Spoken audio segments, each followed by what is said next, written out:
What is up, everybody? Welcome back to In the Moment with Dr. Brett Jones. Thank you, everybody who has subscribed to this. It's really cool to see people from all over the world starting to participate and comment and leave some love. This channel is starting to blow up, so thank you to all our lovely YouTube subscribers out there. Today we're joined by Kristina. Kristina has been an assistant with me for over the last 2 years, and unfortunately, this is her last week. She's gonna be leaving to Utah with her husband, who's also a chiropractor, so even though it's gonna be sad to see her go, we're excited for her and her new journey. But starting out in this video, we just actually wanna share just a little bit about when she originally started here. She had never had chiropractic care, and she had been getting allergies and headaches, said twice a week for how long? For about 10 years. 10 years. Since like towards middle school, up to high school, and all that. So. And then how about now? Now, nothing. No headaches. And when's the last headache you had? It's been... I mean, the last time I had a headache, I guess, was a couple weeks, but it wasn't even like a headache. I just felt something, and then I got adjusted, and then boom. Boom, it was gone. And then allergies. Here's a big one. A lot of people wouldn't associate allergies with chiropractic, but you've had allergies for how long? Basically my whole life, pretty much. And then for the last how long have you not had allergies? Ever since I moved out here, so it's been about like 3 years. 3 years, getting adjusted, no allergies, no more headaches. You know, headache every now, everybody gets a little headache every now and then, but that's pretty damn sweet. So today we're gonna be checking her out, getting her adjusted. Let's get started. Go and lay down on your stomach. So for those of you, again, if you've never heard about allergies in chiropractic, your C2 vertebra has nerves that go to the sinuses. And so a lot of times people that are experiencing allergies or even sinus-related headaches, C2 can be a big one. But again, it's all interrelated. So really it could come from anywhere. I've also seen C1, cranials, occiput. But if you truly know the biotensegrity of the system, you know that anything can cause anything, so it's important to get the entire system clear. And so right now I'm just checking the tone through the heels.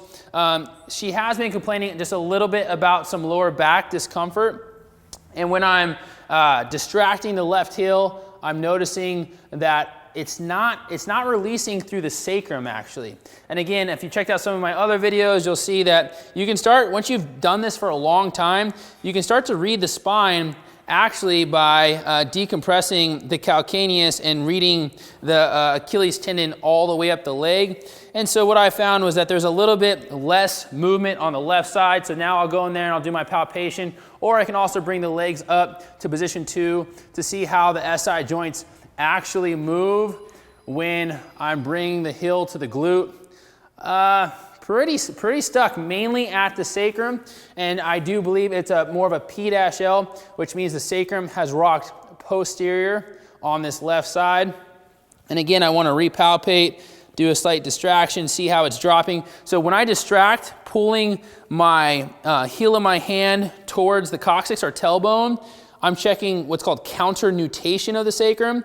And then if I put my palm on the base of the sacrum and push basically straight posterior to anterior, I'm checking more of the nutation of the sacrum. And I'm feeling like it's not nutating forward, mainly on this left side. And if I had to be really specific, it's like the S2 tubercle. So there's the S2 tubercle of the sacrum. And again, I'm gonna see, well, how is that related to everything else in the system? And I do feel like there's actually some distortion right underneath the right scapula on the inside. Scapula is also known as the shoulder blade more commonly. And so we're gonna do an adjustment here, getting a little creative with my hands. It doesn't always have to look a certain way. The goal is I wanna match my tools to what's appearing on the system. You know, so I have a different size hand than most people, and she has a different size spine, and so that felt clean. So that was mainly going at this right-sided TP at about the T6 level with a little bit of support with this hand. And again, the goal is once you know the biomechanics of the spine, you can get creative and be an artist. Let's go this side up, Kristina. So now we'll be adjusting this left-sided sacrum. Again, so this is actually involved side up. So we have this sacrum right here. We're gonna be adjusting through the S2 tubercle this way. Sweet. So again, I like to start the spine close to neutral, not creating any torsion, which is gonna turn the erector spinae on and cause a little defense mechanism. And so right now, I'm connecting a specific dot on my forearm to a specific dot on her sacrum. And I'm gonna drive just through that dot. We're gonna roll here, breath here, let it out. right there. Sweet. On your back for me. Whew. That was a big one. So the goal is you want to be quick and powerful and precise. And all of you will go through one area. I think that's the biggest thing, that a lot of times when I see some other adjustments happening, that you might do big movements, but then it's a lot of movement everywhere, right? And so how can you be specific into one point and you drive all of you? And even though I might have what looks like a broad contact, I'm focusing in on 1 square centimeter of tissue and driving everything through there. So that's the entire body, entire system going towards that adjustment. Now, Kristina has also mentioned that when she's running, especially long distances, she's starting to get some pain at the ankle joint. What I've noticed is that, did you notice if is it clicking a lot? Not clicking. Not clicking, just feels stuck. Yeah. Okay, so for those of you that have ankle joints that are feeling like they're clicking, like you go to do your foot, it's all crack, crack, crack, crack, crack, crack, crack, crack. Oftentimes what your body's trying to do is trying to release pressure through a joint. Right? And so when that's happening, it's not usually the ankle's messed up. It's that you have so much myofascial compression around the lower leg. It's looking for a release valve, and it will do it through the foot. And this can happen in different places. And so if you're noticing that you're hypermobile somewhere and something is popping and cracking and clicking a lot, it can usually be sometimes, well, I'm going to say usually sometimes, but the majority of the time what I've found is that it's because you are very tight and restricted in another area, and that way the body is trying to do the best it can to relieve that tension compression by kind of almost like a pressure release valve. This is not the case for these ankles. This case is most likely they're stuck or subluxated or dysfunctional in some way, and so now we got to check, well, why? And so I personally, even when people say there's an ankle issue, I like check the whole system. So I'm going to check and see, what's the tone of the quad muscle? What's the tone of the tibialis anterior and the peroneals? How is the calcaneus moving with the tibia, the navicular, the cuneiforms, the metatarsals? Like, I want to consider the whole foot. And not only the whole foot, but the whole leg and really the whole body. But for right now, we're working the lower half.